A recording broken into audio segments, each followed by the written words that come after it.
Because education is devolved to Holyrood, and the Scottish Parliament rejected the introduction of top-up fees. MPs had no say in that decision. Since Tam Dalyell first posed the question back in the 1970s, potential solutions have been thin on the ground. But now opposition leader David Cameron says that on becoming Prime Minister he'd set up a special English-only committee at Westminster closed to MPs from Scotland, Wales and Northern Ireland.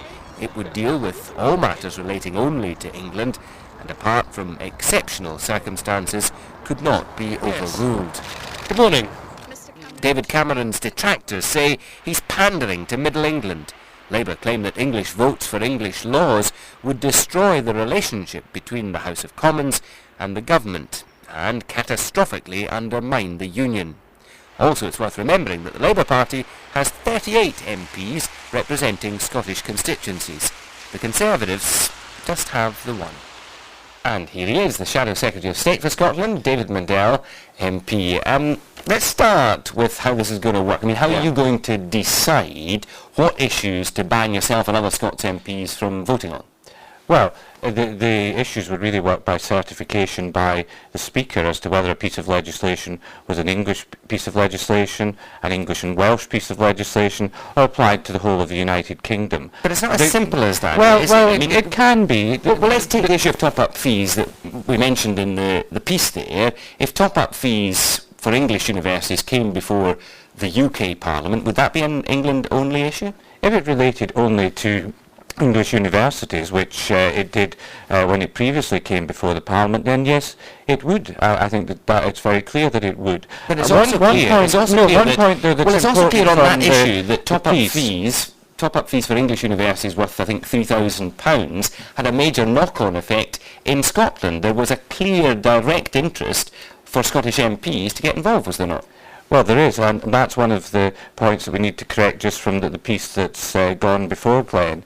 Under the proposals which David Cameron, I think, will bring forward, which were recommended by Ken Clarke in his Democracy Task Force, which reported last year, MPs in England would deal with the committee stage of a bill in the House of Commons, so it would be English MPs only on that committee, the committee which amends legislation, brings forward amendments, and the report stage, but all MPs would be able to vote in the third reading, that is the final stage, so that the Scottish financial interest would always be capable of being represented in that third and final stage. But I think we have to remember, when we look at the whole Barnett formula funding situation, I mean, Scottish funding is dependent on what the English funding arrangement it is. It isn't separately determined at the moment, so it's not a question of saying that we're going to change that funding arrangement. Your colleague Nick Herbert said that answering West Lothian was about preventing English resentment from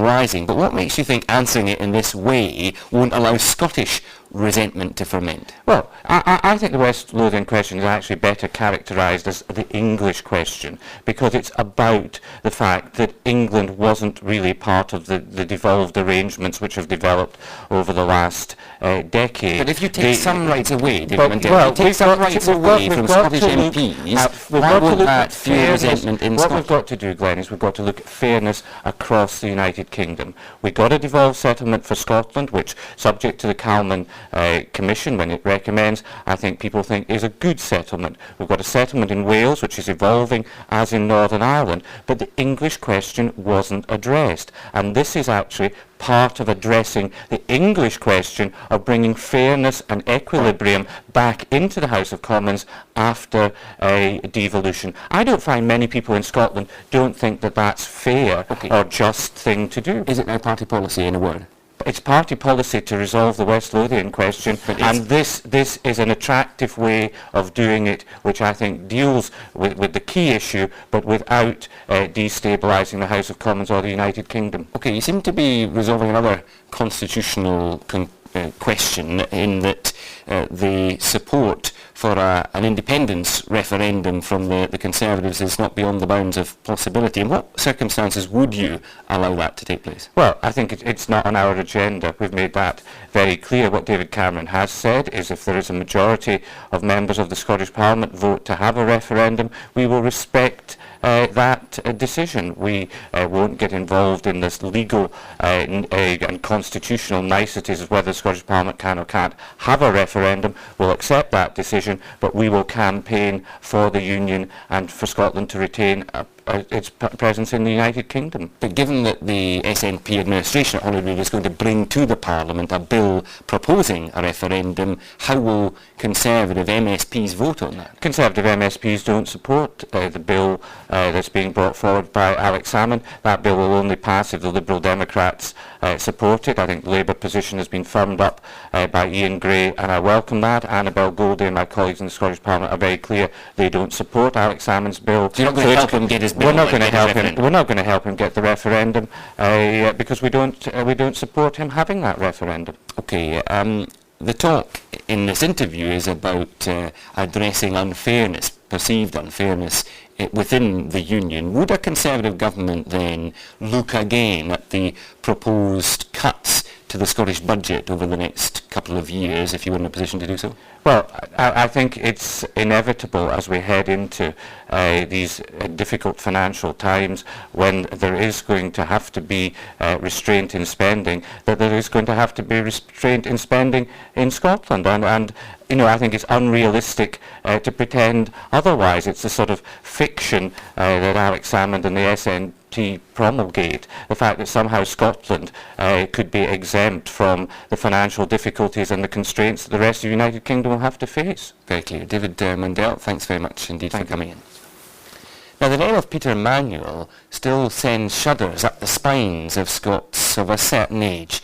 He was hanged in 1958 after confessing to 8 murders in Glasgow and Lanarkshire, and it's always been held that he may have been responsible for many more. Last year we reported on claims that authorities in the 1950s ignored evidence which showed Manuel was a psychopath because they wanted to make sure he was hanged.